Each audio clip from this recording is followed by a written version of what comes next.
Lemon in the middle portion, Sky Shack and Big Lagoon. Sky Shack regains the lead and finally close finish.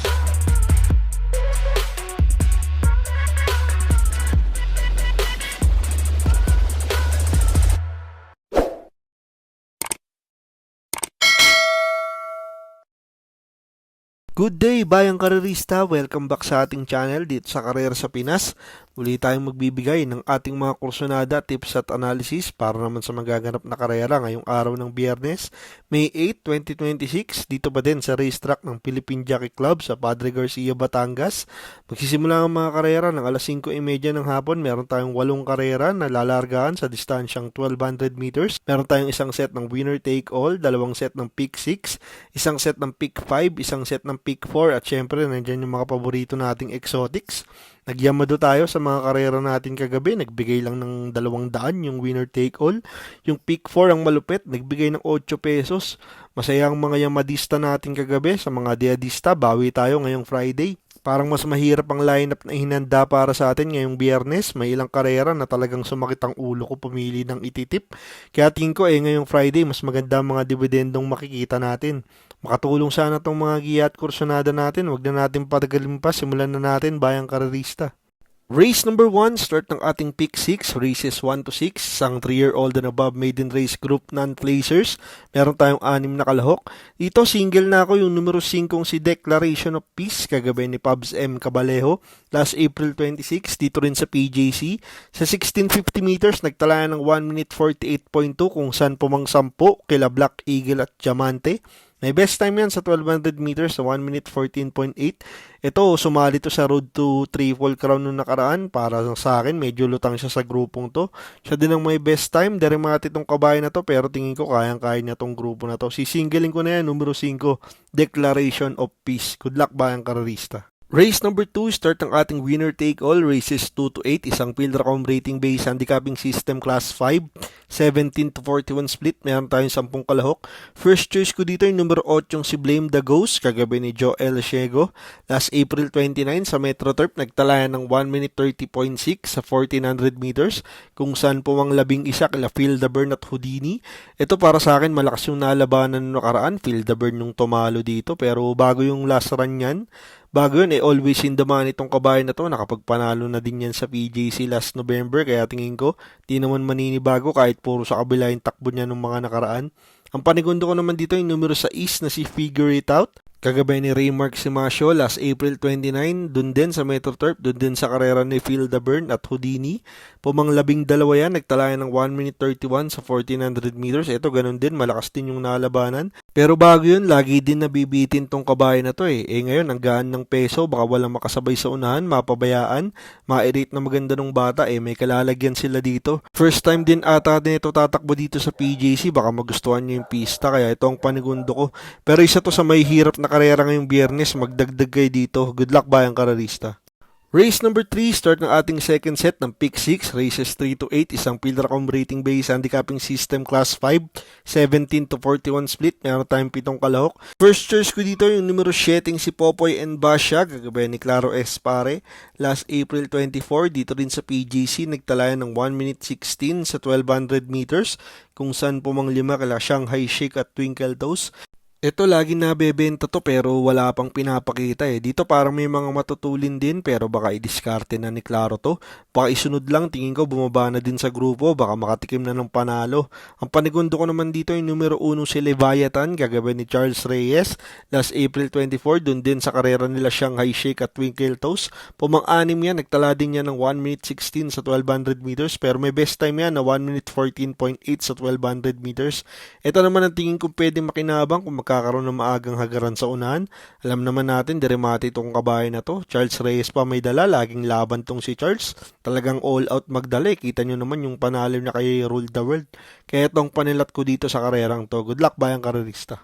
Race number 4, start ng ating pick 5, races 4 to 8, isang Pildracom rating based handicapping system class 4, 42 to 56 split, meron tayong 10 kalahok. Dito single na ako yung nagbabalik na kampiyon, numero 4 si District 1, gagawin ni John Paul A. Guse, last April 24, dito rin sa PJC, nag-barrier yan sa 1200 meters, nagtala ng 1 minute 14.4, kung saan nasigundo siya kay Victorious Babylin. Ito, nagbabalik yung 3-year-old champion last year, medyo may katagalan na pahinga tong si District 1, 6 months layoff niya. Tignan natin kung nandun pa rin yung inam, hindi ganun kaganda yung barrier, pero hindi naman din ginalawan ni Alvin. Dito parang maraming matulin, kaya kahit mixi ang karera, kung maghahaguran sila sa unahan, tingin ko kayang-kaya pa din manalo nito. Sisingilin ko na yan, numero 4, District 1. Good luck, bayang karerista. Race number 5, start ng ating pick 4, races 5 to 8, isang field comp rating based handicapping system class 5, 17 to 41 split, mayroon tayong 7 kalahok. First choice ko dito, numero 6 na si I Love Mati, gagabay ni BJ Guerra, last April 26, dito rin sa PJC, nagtalaya ng 1 minute 30.6 sa 1400 meters, kung saan pumang-anim siya kila Reyna Margareta at Flair Bottom. May best time yan sa 1200 meters sa 1 minute 15.2, ito parang sumagad na ulit sa grupo. Baka palaban na ulit tong kabayan ni Boss Ed Gonzalez. Maganda numero, nasa labas. Baka maipwesto agad ni BJ to. Tingin ko malaki na ang panalo dito. Ang panigundo ko naman dito ay numero 5 si Heritage, gagabay ni RC Baldonido. Last May 3 sa Metro Turf, nagtalaya ng 1 minute 33.6 sa 1400 meters, kung saan umang-apat sa karera nila Point of Pride at Bisyo Magserbisyo. May best time yan sa 1200 meters na 1 minute 16.8. Ito masyadong magaling yung nakalaban nito last Sunday. Dito parang mas kaya niya na sumunod dito. May mga matutulin pero baka tanglawan lang ni Baldonido to. Kung maganda gising, tingin ko malaki din ang panalo. Pero mahirap na karera ulit to. Grupong Lokbu, baka may mambulaga dito. Magdagdag kayo dito. Good luck, bayang karerista. Race number 6, last daily double plus 1, isang field comp rating based handicapping system class 5, 17 to 41 split, meron tayong siyam na kalahok. Dito ang first choice ko, yung numero 2 na si Kalagbangan River, gagabay ni Claro Espare, last April 26, dito rin sa PJC, nagtala ng 1 minute 28.8 sa 1400 meters, kung saan pumang-anim kila Noble Promise at Work From Home. Ito pilit tumahabol nakaraan dun sa outstanding na si Noble Promise. Nakipag-isaan si Claro nun kaya naubos eh. Tingin ko dito baka itakbo lang nito yung takbo niya talaga, which is baka isunod lang. May mga nakikita akong matulin pero baka makaalalay lang to tas kumuha ng timing para kumuha ng unahan. Baka dehado pa to dito. Ito ang pang-primera ko. Ang panigundo ko naman dito yung numero 1 na sinalibunan, gagawin ni Amon Raquel.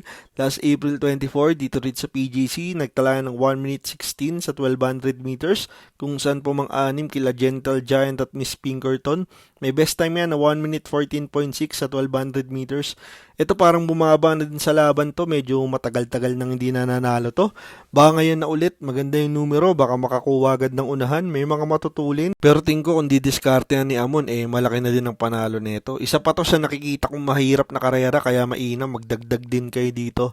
Good luck, bayang karerista. Race number 7, penultimate race, last daily double for the day, isang field comp rating based handicapping system class 3, 57 to 70 split, meron tayong 8 kalahok.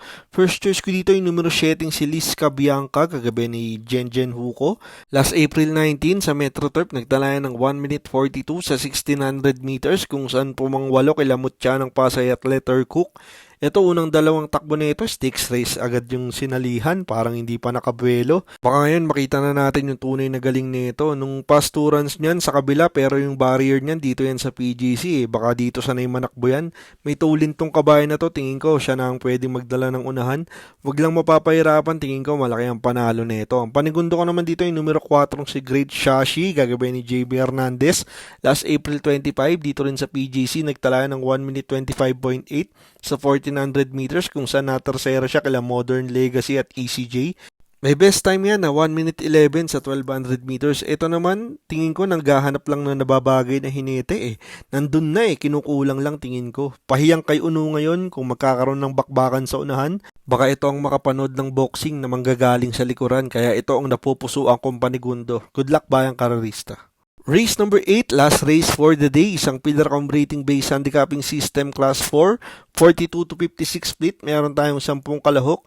Dito ang first choice ko, yung numero 6 na si Victorious Babylin, gagabay ni BJ Guerra. Last May 1 sa Metro Turf, nagtala ng 1 minute 27 sa 1400 meters kung saan natersera kila Tadeus at Wolf 359. The best time yan dito sa PJC sa 1200 meters na 1 minute 14. Ito, nagagalingan ako sa huling takbo nito.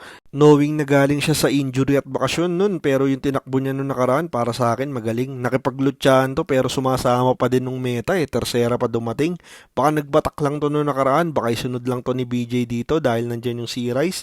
Isang kwadro lang yan kaya malabong magbusan yan. Konting buenas lang tingin ko pwede makaraos to. Ang panigundo ko naman dito yung numero 9 si Subris, gagawin ni JD Calagos.